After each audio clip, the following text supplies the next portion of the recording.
야고보서를 먼저 우리가 공부를 하게 되는 이유는 이 일반 서신 중에 가장 먼저 기록되어진 성경이기 때문에 야고보서부터 저희가 일반 서신의 강의를 들어가도록 하겠습니다.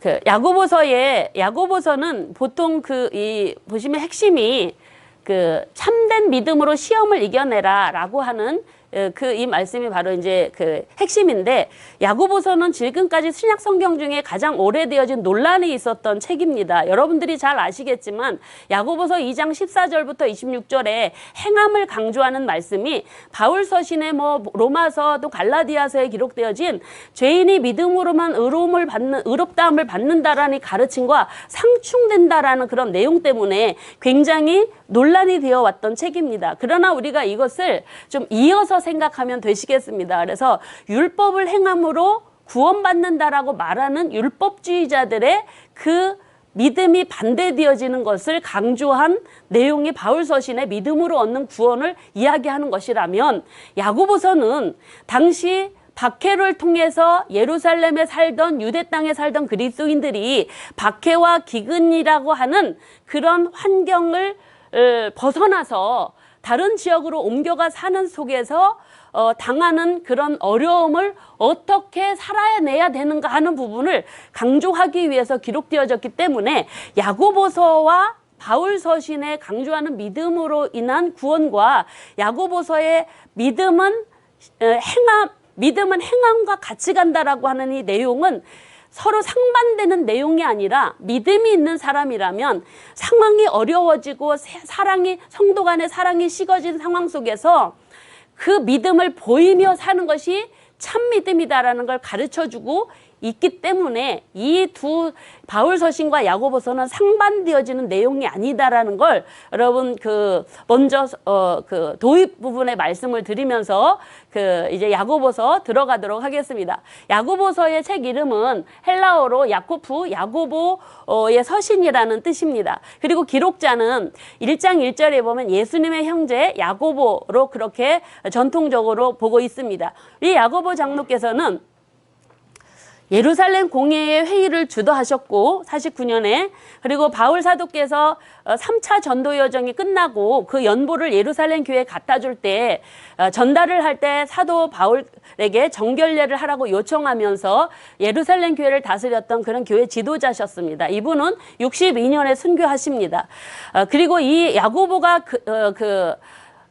기록자라고 하는 그 근거는 이 야고보서의 언어 사용이 사도행전 야고보 연설과 유사하고 초대교회 상황에 가장 적합한 인물이었고, 초대 교부들이 그렇게 증언하고 있는 근거로 해서 이 야고보서의 기록자로 보고 있습니다. 여러분들이 기록자에 대한 다른 견해는 교재 167페이지 팁 처리되어 있으니 여러분들이 후에 이것은 읽어보시면 좋겠습니다.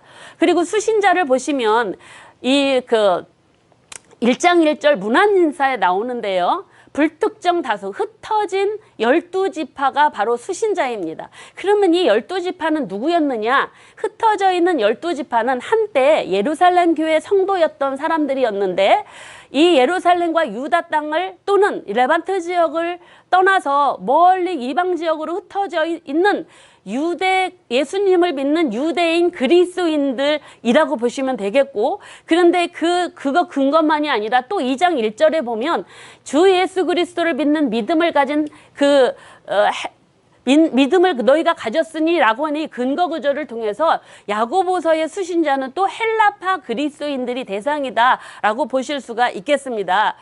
그리고 배경을 좀 보시면은, 이 배경은 당시 야고보서가 기록되어질 당시가 주후 46년에서 49년인데 당시 교회가 겪는 가장 큰 일이 뭐였는가? 이 부분이 바로 중요한 내용들입니다. 그것은 바로 당시 예루살렘과 유대의 박해가 있었던 시대였습니다. 이때는 아까 박해 상황에서 살펴보았듯이 유대 율법자들의 박해가 이제 있었고, 그리고 이때는 어떤 일이 있었냐면 세계적인 대기근이 있었던 상황이었습니다.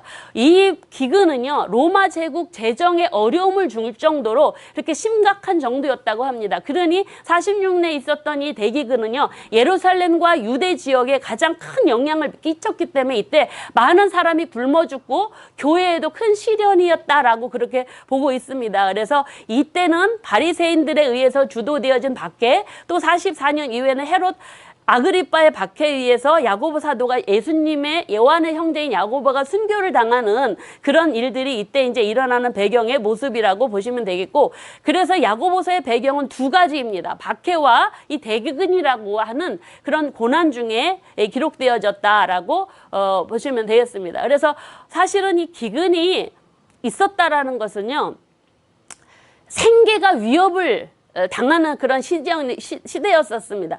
그러니 박해와 또 이 대기근이라고 하는 이중고 삼중고의 고난이라고 하는 이런 시련들이 당시 야고보서의 그 배경으로 되어지다 보니 성경에 보니 야고보서의 사랑이 식어지고, 그러니까 먹을 것이 없으니까 왜 사람들이 배고프면 성경에도 보면 북이스라엘 사마리아가 아수르에서 포위되고 남유다가 바벨론에게 포위되었을 당시에도 그 먹을 거 없으니 자기 자식까지 잡아먹는 일들, 이런 일들을 통해서 사람이 배가 고프면 사랑이고 뭐고 없습니다. 말과 행동 이렇게 고상한 거 없습니다. 다 말도 거칠어지고, 성도가 무엇입니까? 그냥 피를 나눈 사람조차도 사랑을 베풀기보다는 내 것 챙기기 어려운 상황이 이 상황이었다라는 것입니다.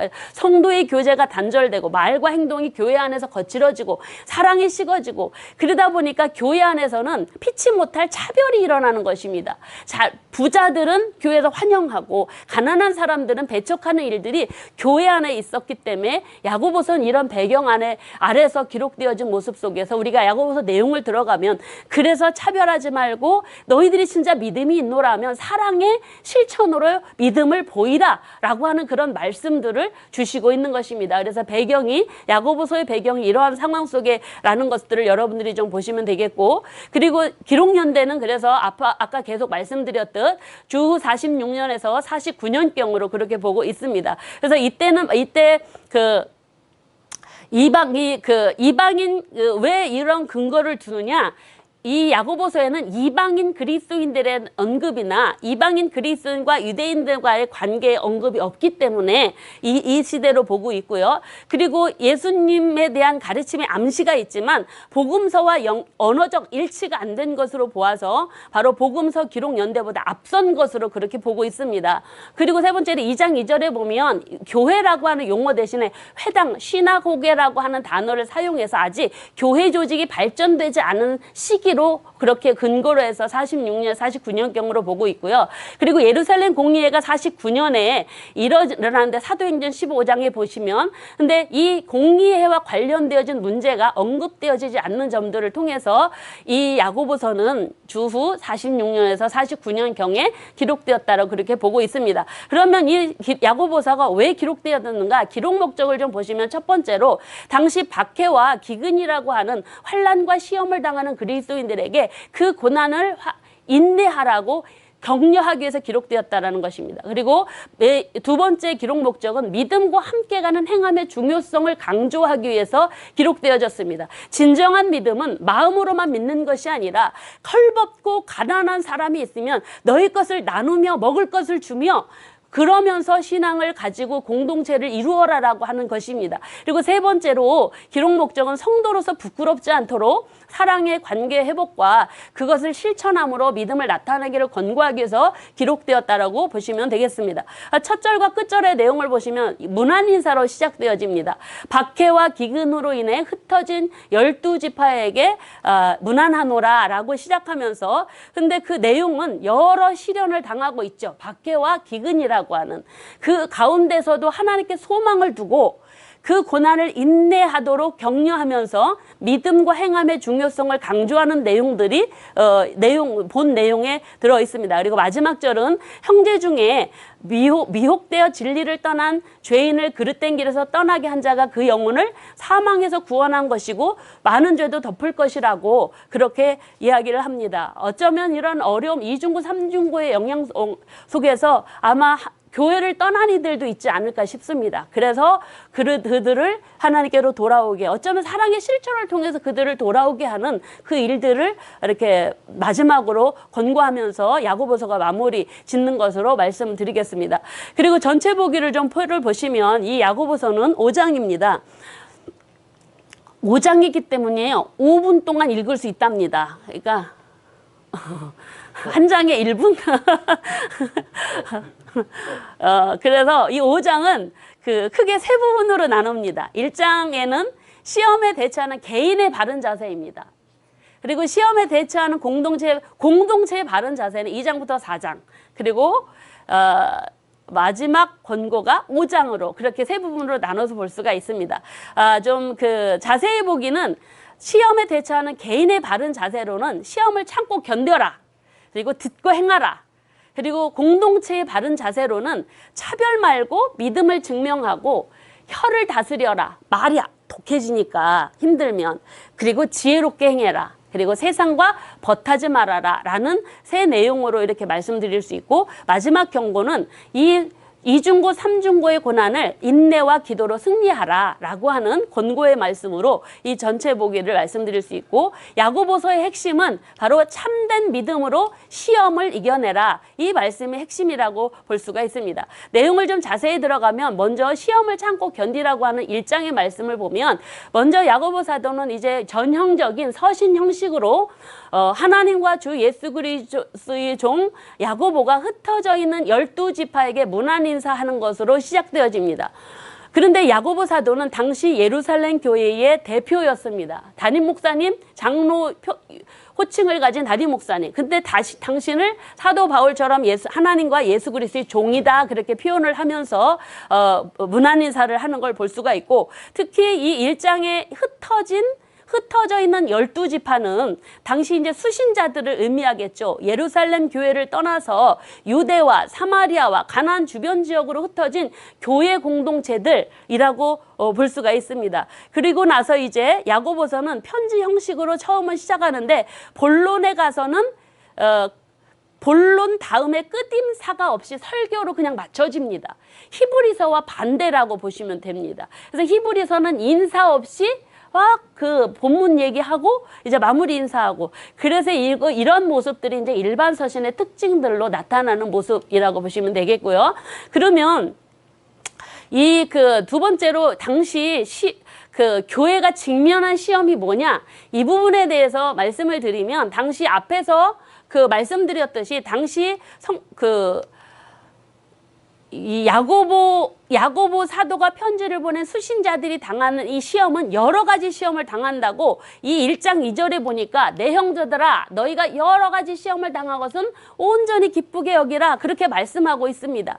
여러분, 당시 시험은 한 가지가 아니었다는 것입니다. 박해와 대기근으로 집을 떠나는 이중고 삼중고의 고난을 당하는 이 수신자들의 상황을 염두에 두고 말씀을 주시고 있는데, 그런데 이렇게 어려운 한 가지 시험이 아닌 여러 가지 시험을 닥칠 때 하나님 야고보 사도를 통해서 주시는 말씀은 이 시험을 온전히 기쁘게 여기라 그렇게 말씀하고 있습니다.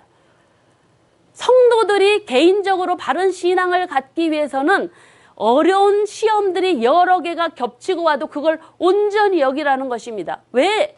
그것은 바로 3절에 보니 믿음의 시련이 인내를 만들어내기 때문이라고 합니다. 어쩌면 우리에게 주어지는, 우리도 지금 오늘 코로나19라고 하는 이 시험 속에서 우리가 예배도 제대로 못 드리고, 사실은 제가 초창기에는 저도 전도도 두려워서 막 나가지 못했었어요. 한 3개월은. 그런데 그러다가 도저히 안 되겠어서 5월 달부터 다시 이제 제가 전도를 나가게 되어졌는데, 이런 시련들이 자꾸 오다 보면은, 이런 여러 가지 시험이 겹치고 하다 보면 이걸 기쁘게 여기가 쉽지 않습니다. 그러나 하나님의 뜻은 그런 시련, 믿음의 시련이 인내를 만들어낸다. 이건 바로 뭐냐면 그 인내를 만들어내고 그 인내를 온전히 이루면 우리가 온전한 하나님의 백성 자녀, 온전한 신앙인으로 성숙하는데 부족함이 없다라고 합니다. 그래서 로마서 5장에도 보면 우리가 환난 중에도 즐거워하나니 이 환난은 인내는 연단은 소망을 이루게 함이라. 성도들의 환난은 인내와 연단도 소망을 갖게 한다라는 것입니다. 하나님께서 주시는 은혜라는 것입니다. 여러분, 그래서 당시 이 야고보 사도가 편지를 하고 있는 이 흩어진 12지파 하나님의 백성들 유대 그리스도인들에게는 어떤 어려움이 있었냐면 고향 땅을 떠난 것입니다. 유대 땅, 예루살렘 땅, 고향 땅을 떠나서 이방 지역에 살고 있는 것입니다. 아니, 고향 땅에 있을 때는 얼마나 사실은 편하잖아요. 그러면 다른 지역에 고향을 떠났다라는 것은 혼자 어려운 상황 속에 처해 있는 모습 속에서 도움의 손길도 없는 것입니다. 그런 상황 속에 있는 유대 기독교인들에게 그걸 기쁘게 여기라고 합니다. 여러분, 하나님께서는 우리에게 고차원적인 수준을 요구하십니다. 그냥 수준이 그냥 상식 이하의 어떤 수준을 요구하시는 게 아니라 우리가 나중에 베드로후서에서도 보겠지만 하나님께서는 우리에게 신의 성품에까지 이르르기를 원하시는 모습, 우리를 택하시고 구원하시고 불러주신 그 뜻이 있음을 보면서 이 모든 일반 서신은 한 권 한 권만이 아니라 모든 하나님의 성경 말씀을 이어서 보면은 하나님께서 이렇게 결국 여러 가지 시험 가운데 온전히 기쁘게 여기라는 것은 그 시련을 통해서 우리를 하나님께서 하나님의 사람으로 가시겠다라는 그런 말씀이기도 하는 것입니다. 그래서 그러면 그 여러 가지 시험을 당할 때 그걸 어떻게 이겨낼 것인가, 그걸 어떻게 기쁘게 여길 것인가, 우리의 힘으로는 안 됩니다. 여러분, 어떻게 그 시험을 여러 가지 당하는데 우리가 기쁘게 온전히 참아낼 수 있습니까? 우리에게는 선한 것이 한 개도 없습니다. 1도 없습니다. 우리가 이런 어려운 우리는 시험 하나만 와도 어려움이 와도 얼마나 불평과 원망, 그것이 바로 이스라엘 백성들이 출애굽을 해서 광야 40년을 지내면서 10번이나 하나님께서 그렇게 놀라운 기적과 이적을 보여주시고 동행해 주시는 은혜를 주셨음에도 불구하고 10번이나 하나님을 반역하며 하나님의 진노를 샀던 모습을 보면 그 이스라엘 백성이 우리지 않겠습니까? 그렇다면 그 시험을 당할 때 우리가 어떻게 온전히 이길 수 있느냐, 어떻게 참아낼 수 있느냐, 우리 힘으로는 안 되지만 그래서 하나님의 지혜를 구하라고 1장 5절에 말씀하는 것입니다. 누구든지 지혜가 부족하면 후히 주시고 꾸짖지 아니하시는 하나님께 구하라. 그리하면 주실 것이라 합니다. 여러분, 하나님의 지혜는 세상에서 주는 지혜가 아닙니다. 하나님의 지혜는 믿음의 눈으로 세상을 보도록 하는 지혜입니다.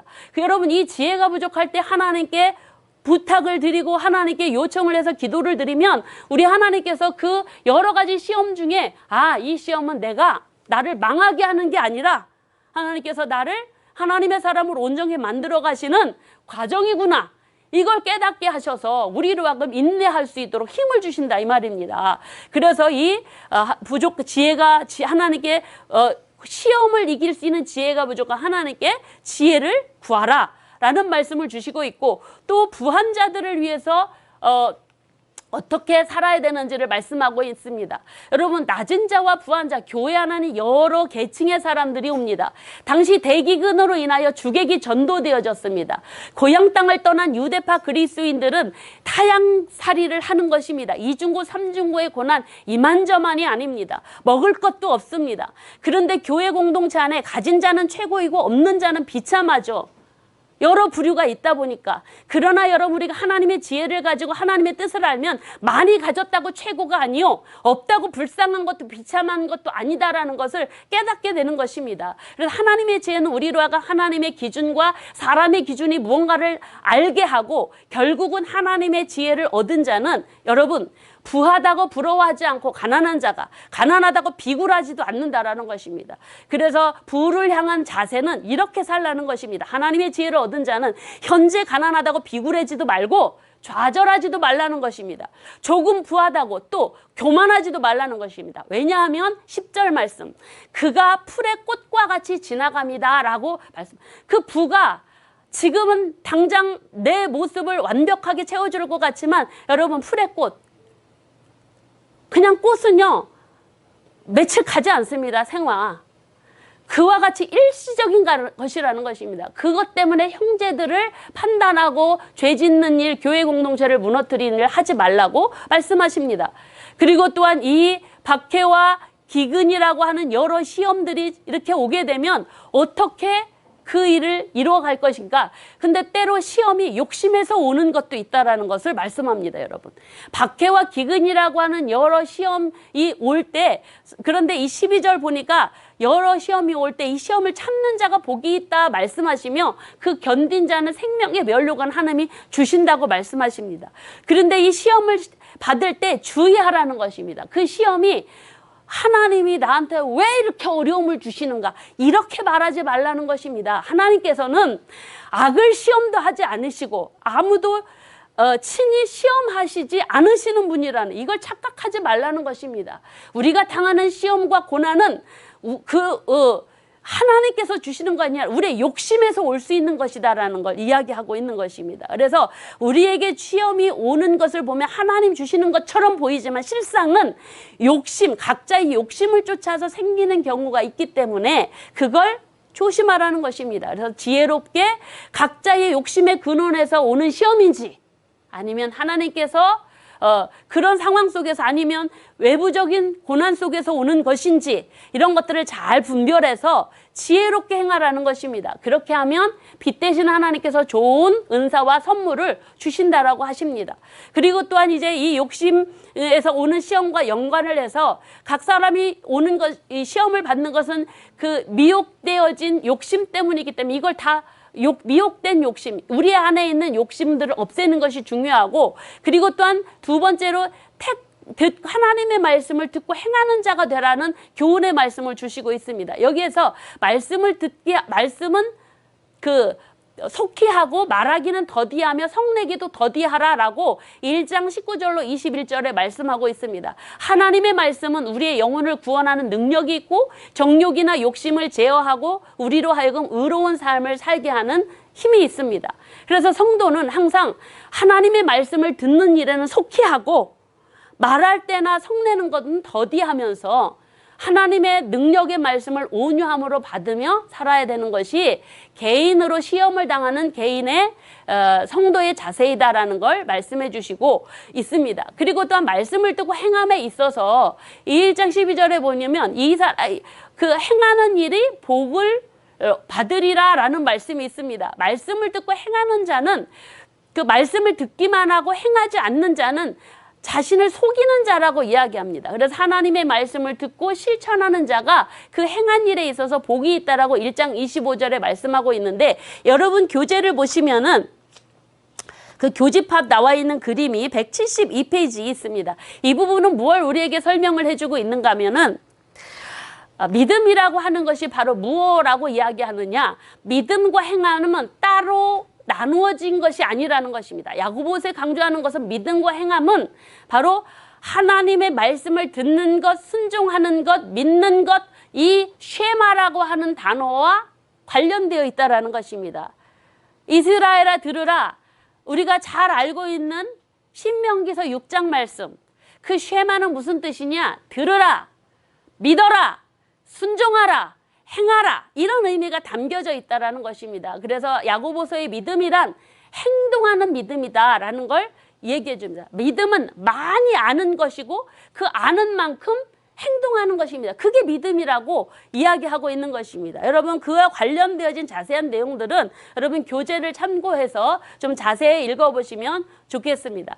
그래서 행함과 믿음은 같이 가는 것이다 라는 걸 우리에게 말씀을 해주시고 있고, 그리고 또한 그 참된 경건이 무엇인가를 1장 26절 27절에 말씀하고 있습니다. 참된 경건, 야고보서가 흩어져 있는 12집 하나님의 성도들에게 기근과 박해라는 상황에서 참된 경건은 이거다라고 이야기합니다. 거룩하게 성경책 옆에다 끼고 교회 앞에서 거룩하게 근엄하게 걷는 게 경건이 아니고, 경건은 하나님의 말씀을 들은 대로 믿은 대로 사는 것입니다. 소외되고 궁핍하고 약하고 어려운 사람들, 고아와 과부들을 돌보는 것입니다. 그들의 필요를 채워주는 거라는 것입니다. 먹을 것이 있으면 채워주고, 입을 것이 없으면 입을 것을 나눠주고 그러면서 자기를 지켜 새 속에 물들지 않는 것, 결국은 하나님의 사랑을 하는 사람이면 이웃 사랑을 실천하는 것, 이게 참된 경건이다라고 말씀합니다. 그래서 교회 공동체가 마땅히 해야 될 일은, 그래서 교회 공동체에 속한 개인들은 이렇게 개인적으로 이런 걸 염두에 두고 살아라 말씀하면서, 이제 이어지는 그 말씀들은 그 이제 공동체 안에서 차별하지 말라라는 말씀으로 이어가고 있습니다. 차별하지 말고 바로 믿음을 증명하라. 시험에 대처하는 공동체의 바른 자세에 대해서 2장 1절부터 5장까지의 말씀을 보면, 첫 번째로 차별하지 말고 믿음을 증명하라 라고 하는 말씀을 주시고 있습니다. 그 부분 중에 소분되어지는 그런 주제는 부한자와 가난한 자의 차별, 그리고 차별하지 말아야 될 이유, 행함이 없는 믿음 죽은 것, 믿음을 증명하라, 행함이 있는 믿음의 본보기, 이렇게 5가지로 말씀드릴 수가 있는데, 첫 번째로 2장의 말씀을 보면 차별하지 말고 믿음을 증명하라라는 건 교회 안에서 무슨 일이 있었냐면 부한자와 가난한 자의 차별이 있었다라는 것입니다. 교회 안에서 금배지 달고 오는 사람, 모피 입고 오는 사람들은 좋은 자리에 앉히고, 남루한 옷을 입거나 가난한 자가 오면 관심도 두지 않고 서 있든지 발등상 아래 앉게 하든지 그렇게 내버려 두었다라는 것입니다. 여러분, 그것은 무엇을 말하냐? 성도가 그렇게 사람의 외모를 보고 판단을 해서 차별을 하는 건 악한 생각이라는 거예요. 악한 생각으로 판단하는 거라고 말씀합니다. 그래서 하나님께서는 가난한 자들을 택하여 부하게 하셨고, 자신을 사랑하는 자에게 약속한 나라를 주셨습니다. 그러니까 가난한 자들은 믿음이 부한 자일 수 있습니다, 여러분.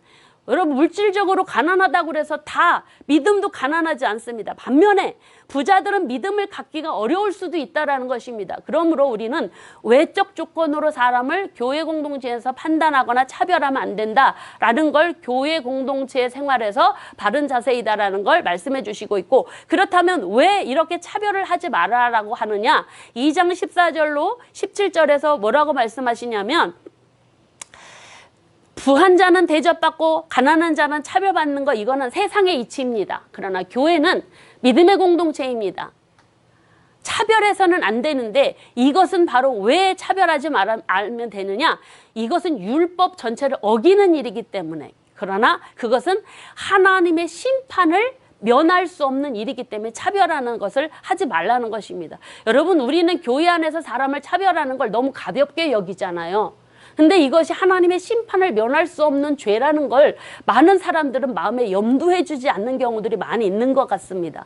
그래서 우리들도, 오늘 공부하는 저와 여러분들도 이 사실을 항상 마음에 새겨서 사람들을 외모로 판단하거나 이렇게 차별해서 그렇게 하지 않는 그런 행하지 않는 그런 모습으로 살아야 될 것으로 그렇게 여겨집니다. 하나님께서는 우리 행한 대로 심판하신답니다. 우리의 말과 행함대로. 그래서 이 부분들을 우리가 좀 잘 생각을 해보고, 그래서 행함이 없는 믿음은 죽은 믿음이라고 이야기를 하고 있는 것입니다. 아니, 가난한 사람이 왔습니다. 헐벗고 일용할 양식이 없는데 야, 좀 따뜻한 거 입지 그래. 야, 밥 좀 먹고 다녀. 말하면 이게 사랑이 아니라는 것입니다. 이게 믿음이 있다 하면서도 어렵고 힘든 사람이 있는데 돕지 않으면 그것은 믿음이 아니라는 것입니다. 행함이 없는 믿음은 죽은 것이다 라고 말씀하시며, 그 행함이 없는 믿음은 살아있는 믿음이 아니다. 그래서 참된 믿음은 사랑의 행위, 이웃에 대한 섬김, 긍휼을 베푸는 행실을 통해서 입증되어야 된다라는 부분을 말씀하고 있는데, 그래서 2장 18절에서 네 믿음을 보여라. 네가 믿음 있고 행함이 있으니 행함이 없는 네 믿음을 보여라. 행함으로 보여라. 행동으로 보여라. 그렇게 말씀하면서 그리고 2장 21절에서 26절에서 그 행함으로 믿음이 온전하게 되어진 예를 들어서 말씀합니다. 행함과 믿음은 함께 일하고 행함으로 믿음이 온전하게 되는데, 그 예를 들은 인물이 구약의 아브라함 그리고 라합입니다. 아브라함은 하나님을 믿으니 하나님 의로 여겼지만 그 믿음을 하나님께서 언제 온전하게 여기셨냐면 이삭을 바칠 때였습니다. 그때 행함으로 온전게 된 아브라함, 또 기생 라합도 하나님에 대한 소문을 들었습니다. 그래서 당신의 하나님은 이스라엘 하나님은 상천하지 하늘에서도 땅에서도 하나님이시다라고 그렇게 고백을 했지만 그는 목숨의 위협 앞에서도 자기 민족을 배반하며 이스라엘의 정탐꾼을 숨겨주는 그 행함으로 그 믿음이 증명되어져서 그가 구원받은 백성이 됐지 않았습니까? 이 미와 같이 믿음은 반드시 행동으로 증명되어져야 된다는 것입니다. 그래서 믿음은 행동이 없는 믿음은 죽은 것이다 라는 부분들을 오늘 마음에 우리도 새겨야 될 줄로 알겠습니다. 그리고 또한 이 3장에서는요 말에 대한 교훈을 주시고 있습니다. 혀를 다스리고 지혜로 행하라 라는 말씀입니다. 말 실수를 조심해라 라고 그렇게 합니다. 우리가 말 실수가 참 많습니다. 조심해야 될 것, 혀는 작지만 영향력이 대단하다라는 것입니다. 또 한 입에서 축복과 저주가 나오기 때문에 이 혀는 사람의 몸을 불살라고 삶도 수레바퀴로 불살라 버리기 때문에 불의 세계, 불이라라고 비유를 합니다. 그래서 말 실수를 조심해야 되는데 특히 어려울 때, 마음이 각박할 때, 박해와 기근의 고난에 처한 어려운 상황에서 말실수를 주의하지 않으면 공동체가 시기와 다툼, 혼란과 그 정체성이 흔들리기 때문에 교회 공동체는 그리스도의 몸인데 몸이 흔들리고 무너지는 그런 영향을 주기 때문에 항상 말의 입에 재갈을 물리고 하나님 말씀에 순종하여 살아라고 교훈해 주시고 있습니다. 그래서 말은 그 사람의 도덕과 인격, 신앙 인격이 어떠한가를 보여주기 때문에 이 부분은 오늘날 우리들도 명심해야 될 말씀인 것 같습니다. 그리고 또한 그 혀를 잘 다스려서 말 실수가 없는 사람이 온전한 사람이라고 합니다. 그래서 말 실수 없이 성결, 화평, 긍휼함, 선한 열매가 가득하고 편견이 없는 거짓된 위로를 얻어서 사는 사람들은 화평과 의의 열매를 거두는 그런 사람이라고 합니다. 그래서 혀를 다스리는 사람이 온전한 사람이고 그 사람은 바로 위로부터 난 지혜를 가지고 사는 사람이다라는 걸 말씀하십니다. 그래서 위로부터 난 지혜, 하나님께서 주신 지혜를 가지고 화평과 의의 열매를 맺으며 사는 것이 공동체 안에서 성도의 자세이다라는 걸 말씀하시고, 그리고 세 번째, 세상과 벗하지 말라는 교훈도 주십니다. 왜냐하면 모든 세상의 다툼이 세상 정욕에서 일어나기 때문이라고 이야기합니다. 그래서 그 모든 지체 중에 싸움은 다 정욕, 이기적인 정욕, 교회 안에 공동체 안에 싸움과 다툼과 혼란과 무질서는 다 자기중심,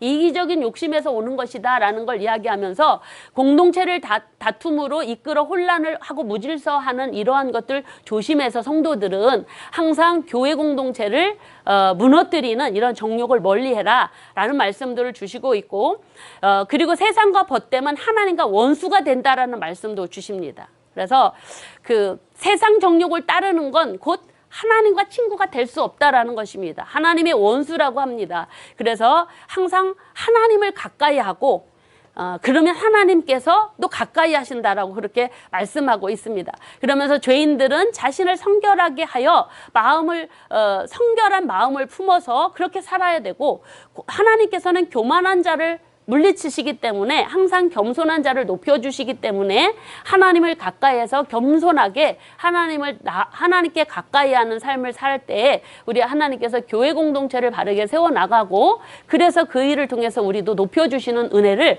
내려주신다라는 걸 기억해서 우리들도 항상 하나님을 가까이 하는 겸손한 자들이 되어야 될 것으로 여겨집니다.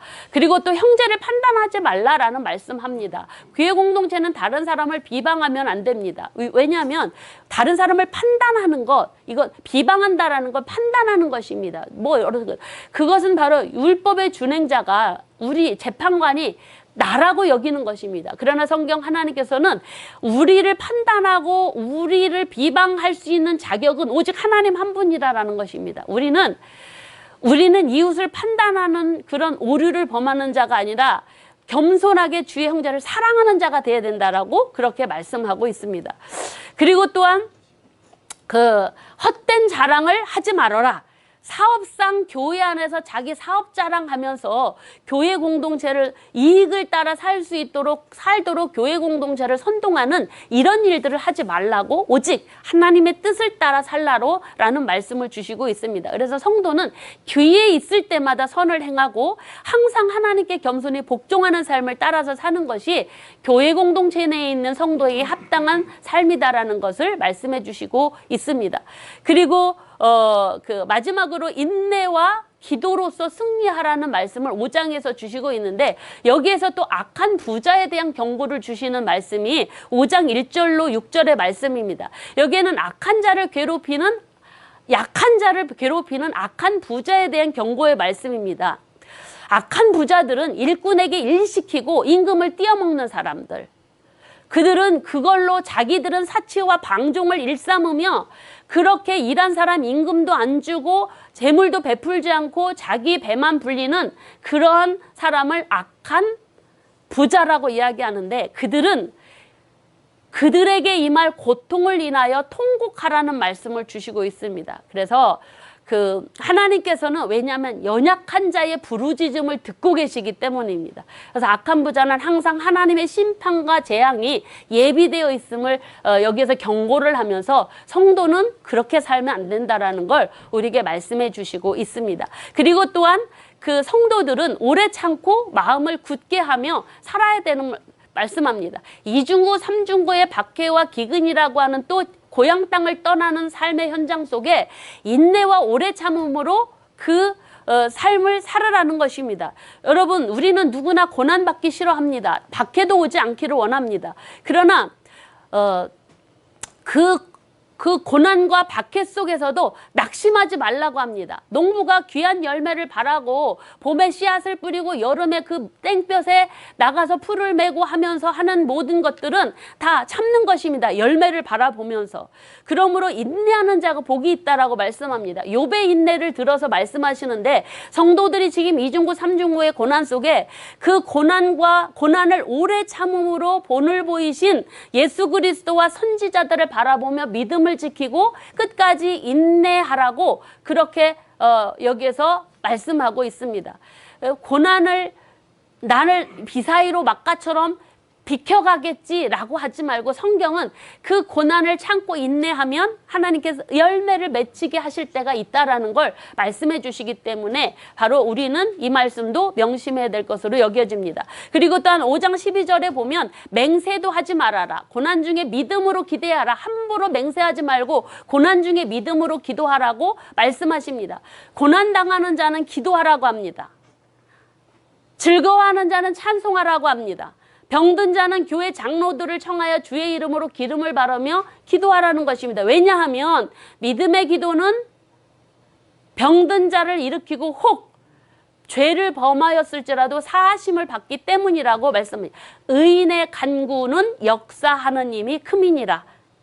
엘리야가 우리와 똑같은 사람이었지만 하나님께 믿음으로 기도했을 때 하늘이 비를 주고 땅에 열매를 맺었듯 우리도 그렇게 믿음으로 기도하라는 것을 교훈해 주십니다. 그 일은 엘리야뿐만이 아니라 많은 선지자들, 많은 사도들도 그렇게 믿음에 어려움이 있을 때 믿음으로 기도하여 인내했고 이겼기 때문에 그들을 모범으로 삼아서 그렇게 기도하며 살아라 말씀을 주시고 있고, 그리고 마지막 미혹된 자를 바른 길로 돌아오게 하라는 그런 말씀을 통해서 5장 19절로 20절에서는 이 어려움 중에서 아마 교회에서 판단하고 차별하고 그러니까 교회에 있기 싫어하는 사람들도 있을 것입니다. 여러분, 전도를 하거나 사람들을 만나다 보면 교회 옛날에 막 다녔어요. 근데 교회에서 뭔가 차별이 있고 뭔가 상처를 받아서 교회를 떠난 이들이 참 많습니다. 하나님께서는 그들을 정말 전도하다 보면 부르시는 것들을 볼 수가 있습니다, 여러분. 그래서 그들 미혹되어서 또는 그런 어떤 다른 요소로 교회를 떠난 이들, 진리를 떠난 이들에 대한 말씀입니다. 이 말씀은 바로 혹시 또 이단의 미혹, 교회를 다니다가 교회 안에서 그런 어려움도 있고 또 저쪽이 더 좋대. 그래서 또 다른 데로 가서 미혹을 받는 사람들이 있거든. 그들을 비방하지 말고 정죄하지 말라고 합니다. 그들을 그리스도의 말씀 안에 회복할 수 있도록 힘쓰라고 권고와의 말씀을 주십니다. 그래서 그 넘어진 자를 하나님의 사랑으로, 그들의 넘어진 자의 수많은 죄를 사랑으로 덮어주는 일이 바로 교회 공동체가 해야 될 일이다. 그래서 내 형제들아, 너희 중에 미혹되어 진리를 떠난 자를 누가 돌아서게 하면 너희가 알 것은 죄인을 미혹된 길에서 돌아서게 하는 자가 그 영혼을 사망에서 구원할 것이다. 허다한 죄를 덮을 것이다. 그렇게 말씀하고 있기 때문입니다.